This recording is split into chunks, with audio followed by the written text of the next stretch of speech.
چرا تو تیز میای و تیز میروی خانه خود؟ من که عاشقی چشمات شدم ای همسایه خوب.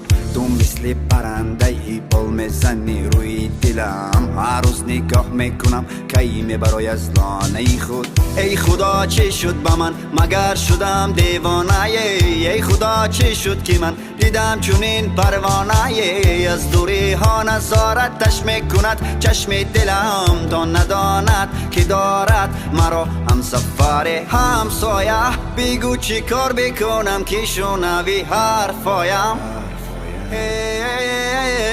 همسایه برون برا که دلم تو را میخواد هر ثانیه. دیوانه تر میشم من، دیوانه تر، با ماه نظر